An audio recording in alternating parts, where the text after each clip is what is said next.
పొన్నాల లక్ష్మి గారు ఇప్పుడు తీన్మార్ మల్లన్న గారు హ్మ్. బీసీ ఉద్యమం ఆయన కాంగ్రెస్ పార్టీ నుంచి సస్పెండ్ అయిన పరిస్థితి. షోకాజ్‌కి జవాబు ఇయ్యలేదు. కాంగ్రెస్ పార్టీ సస్పెండ్ చేసింది. ఆయన ప్రధానంగా ఓ సామాజిక వర్గాన్ని టార్గెట్ చేస్తూ మాట్లాడుతున్నారు. రేపు బీసీల కోసం ఆయన కేసీఆర్ గారితోటి కూడా కలుస్తా ఉంటున్నారు. ఏ పార్టీ వాళ్ళతోటైనా, ఎవరితోటైనా కలుస్తామని చెబుతున్నారు. మీరు తీన్మార్ మల్లన్న కోసం కేసీఆర్ గారికి వీళ్ళకి మధ్య ఏదైనా ఒక సంధానకర్తగా పనిచేసే అవకాశం ఉందా? ఒకటి తీన్మార్ మల్లన్న ఒక నినాదం, ఒక స్లోగన్. ఆ లక్ష్యమే, ఆ ధ్యేయమే కేసీఆర్ గారు టీఆర్ఎస్ పార్టీ నాయకుడిగా, ఇప్పుడు బీఆర్ఎస్ పార్టీ నాయకుడిగా చేస్తున్నారనే దానికి నేను వివరాలు చెప్పాను. సో ఇఫ్ ఈ రియలైజ్ అయినా కాకుండా అండర్స్టాండ్ చేసుకోలేదు నేను అన్న. కలిసి పనిచేయడానికి ఎవరి లక్ష్యం కోసం అయితే వాళ్ళు కృషి చేస్తున్నారో ఆ లక్ష్య సాధనలో పూట ఎవరు ఉపయోగపడతారు, ఎవరి వల్ల త్వరితగతిన లబ్ధి చేకూరుతుందని ఆలోచన చేయమని కోరుతారు. ఆలోచన చేయమని ఇంత దూరం వస్తాను. నేను 2014లో ఉన్నప్పుడు నా దగ్గరకు వచ్చాడు. వచ్చి, సార్ నేను గ్రాడ్యుయేట్ కాన్స్టిట్యున్సీ టికెట్ ఇవ్వండి. ఆ రోజుల్లో కాంగ్రెస్ పార్టీ కొద్దిగా గ్రాడ్యుయేట్ కాన్స్టిట్యున్సీ, టీచర్ల కాన్స్టిట్యున్సీ కొద్దిగా అధికారంలో లేనప్పుడు పెద్దగా పట్టించుకోలేదు ఎప్పుడు కూడా. ఎందుకంటే గ్రాడ్యుయేట్స్ అంటే చాలా ఇండిపెండెంట్గా ఉంటారు, మళ్ళీ ఇదవుతుంది అనే ఉద్దేశంతో చేయలేదు. ఈయన వస్తే నేను 2 టికెట్స్ ఇచ్చాను, ఈయనకి ఇచ్చాను. ఏమయ్యా, ఏదో మంచి ఛానల్లో చేస్తున్నావు, పేరు వస్తున్నట్టున్నది, ఇంకో కొద్ది రోజులు పనిచేస్తే ఇంకా పేరు వస్తుంది కదా అంటే నవ్వాడు. చాలే సార్, మీరైతే ఇవ్వండి, నేను గెలిచి వస్తా. నేనే పునాది. అట్లాగే దాసు శ్రవణ్ కూడా నాకు టికెట్ ఆఫర్ చేస్తే, ఏది ఇన్ఛార్జ్ దిగ్విజయ్ సింగ్ గారు, చూడండి నేను అడిగింది పీసీసీ ఇచ్చారు, అది 2 నెలల టైం. సరే, పరిస్థితులు ఇలా అయినాయి. తెలంగాణ ఉద్యమంలో చివరి పోరాటం అందరినీ ఒప్పించగలిగే స్థాయికి తీసుకొచ్చిన చరిత్ర ఆయన సృష్టించాడు కాబట్టి వాళ్ళకు వచ్చింది, నేను కాదన. కానీ నన్ను పార్టీలో ఉన్నవాళ్ళు నా వల్ల అధికారంలో రాలేదు అని అనడంతో పాటు, బదనాం చేసేదితో పాటు, మళ్ళీ నేను ఏదైనా పోస్ట్ తీసుకుంటే ఏదో కక్కుర్తి పడ్డాననే మాట వస్తుంది. నాకు వద్దు. మీరు నా ఉద్దేశంలో ఆయన పార్టీలో కలిశాడు, చీఫ్ స్పోక్స్మన్గా పెట్టాము. దాసు శ్రవణ్కి ఇమ్మంటే ఇవ్వకుండా వేరే వాళ్ళకి ఇచ్చారు, అది వేరే విషయం. అది వాళ్ళ హైకమాండ్ ఇష్టం, ఆయన ఇష్టం, కారణాలు అనవసరం ఇక్కడ.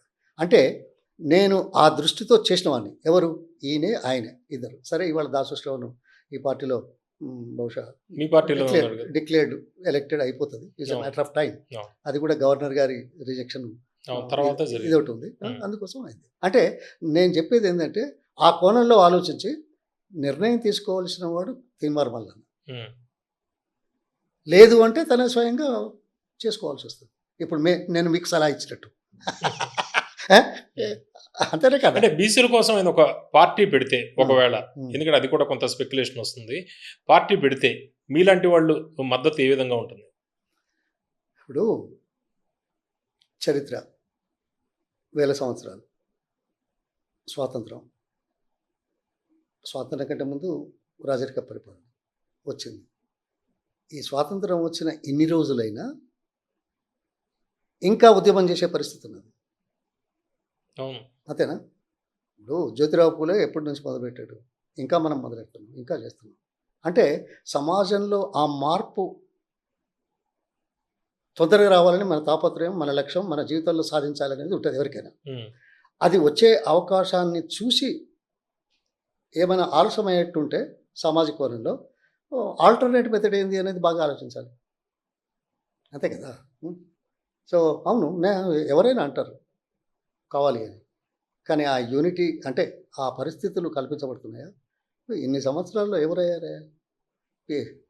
ఏది మన బొరుగుల రామకృష్ణారావు, మన పివి నరసింహారావు గారు 1.5 year 1 year ఏదో చేశారు.